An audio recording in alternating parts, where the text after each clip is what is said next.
If you're planning to travel to Dubai, let me tell you something that almost nobody explains before you get on the plane. If you don't install the eSIM before landing, local law prevents you from buying one inside the country. Today, I'm going to show you exactly which eSIM to choose, how to buy it, and the mistakes I made the first time so you don't repeat them. Before I tell you which eSIM to buy, there's something you need to understand. And trust me, this is something you only learn the hard way. Dubai doesn't work like other destinations. The first time I traveled there, I waited until I got to the airport to sort out my internet situation. Big mistake. Turns out that in the United Arab Emirates, due to local regulations, you can't buy a tourist eSIM once you're already inside the country. You have to buy it and install it before you get on the plane, no exceptions. If you don't, you'll be stuck relying on the hotel Wi-Fi or paying a fortune for a physical SIM card at an airport shop. And that's not the only weird thing. There's a second detail that confuses almost everyone. In Dubai, calls through apps like WhatsApp, FaceTime, or Telegram are blocked on local networks. It's a government restriction and it applies to everyone equally. But here's the trick that hardly anyone explains to you. When you use an international travel eSIM, your traffic doesn't go through the local network like a regular user. It goes through servers outside the country, which means app-based calls work just fine. It's not illegal. It's not some shady workaround. It's simply how the technology is designed. I made video calls with my family every day from Dubai using WhatsApp and everything worked perfectly.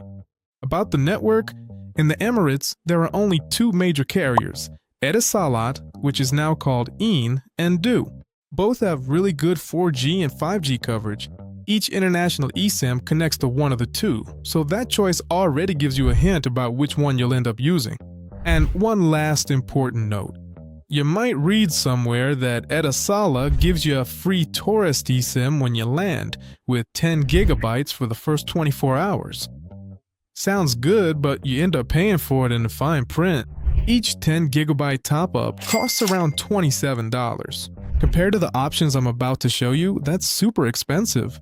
If you ask me which one I use when I travel to Dubai, I'll tell you straight up, Saley. And it's not because it's the most famous brand in the world, because it's not. It's for a very specific reason. Saley is relatively new, but it's backed by the NordVPN team. If you know NordVPN, you already know they're one of the most reputable companies in the world when it comes to digital security. For me, that was the first sign I could trust them. It's not some thrown together project, it's backed by a brand with a solid track record. The second thing, and this is crucial for Dubai, is the network. Saley connects to Du, one of the two major carriers in the Emirates. In the independent tests I've looked at, Du tends to have better signal than Etisalat in many areas, especially in downtown Dubai, Dubai Marina, and at the airport. In terms of actual speed, Saley averages around 177 megabits per second, which is enough to stream Netflix in high definition, make video calls, and download large files without fighting with the internet. Let's talk about prices, which is probably what you're most interested in. The smallest plan costs $3.99 for 1 gigabyte, perfect if you're just going to use maps and messaging for a few days. But the one I recommend, and the best value for your money, is the 10 gigabyte plan, which is about $20 and is valid for 30 days. There's also a 20 gigabyte plan and one called Unlimited, which actually gives you 3 gigabytes per day at high speed and then it slows down after that. Saley is upfront about this. They don't try to sell it as something it's not. There's a detail that almost nobody tells you about. Saley includes several extra features in the same app at no additional cost. This package includes a built-in ad blocker that saves your data usage while browsing, web protection that blocks suspicious websites, and a virtual location feature that, when utilized correctly, allows you to access your favorite content exactly as if you were back in your home country. For someone who's already paying for an eSIM, getting all that as a bonus really adds up. Now, I'm going to be honest with you. Saley, like almost all travel eSIMs, is data only. You can't receive traditional calls on the number it assigns you. For calls, use WhatsApp or FaceTime, which, like I mentioned before, work perfectly on an international eSIM in Dubai. But if what you need is a phone number with minutes to call a local number, Saley won't give you that. Who is it ideal for? For the traveler going to Dubai for between 5 and 21 days who uses their phone for maps, social media, messaging, and a bit of streaming. If that's you, Saley is the most complete option for what you pay. The other option is called Airalo. It's been the most popular travel eSIM in the world for years, with millions of users in over 200 countries.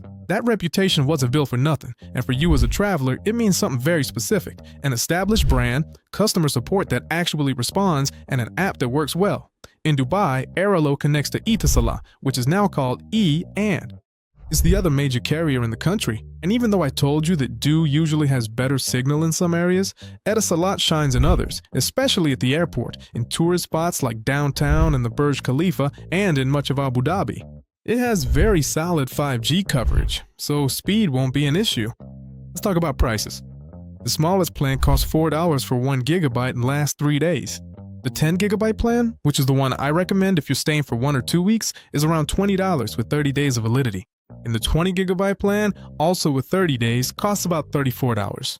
As you can see, Airalo starts out a bit more expensive than Saley, but the difference closes with the larger plans. And here's Airalo's real strength, what sets it apart from almost all its competitors: variety.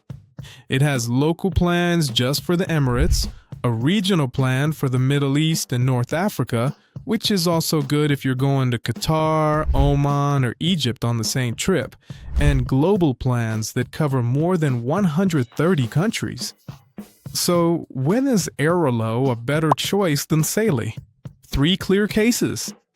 First, if Dubai isn't your only stop and you're visiting other countries in the region on the same trip. Second, if you find yourself needing a legitimate, dedicated phone number to make or receive calls or messages for professional business purposes or security reasons. And third, if you prefer to pay a little more for a brand with many years of experience and thousands of reviews behind it. Recently, Airalo started requiring identity verification before activating the eSIM, which annoys some users, and the entry price is a bit higher than the competition. If what you're looking for is the cheapest option in one place, Saley is going to be your best bet. If you're after flexibility and a proven track record, Airalo comes out on top. If you're going to Dubai for anywhere between 3 days and 3 weeks, Saley gives you the best value for money with a 10 gigabyte plan for about $20 in Du Network. If you're traveling to several countries in the region or want a more established brand, Airalo is the solid alternative. Remember that in the video description, I've left the best deals so you can use the one that works best for you. And that's it.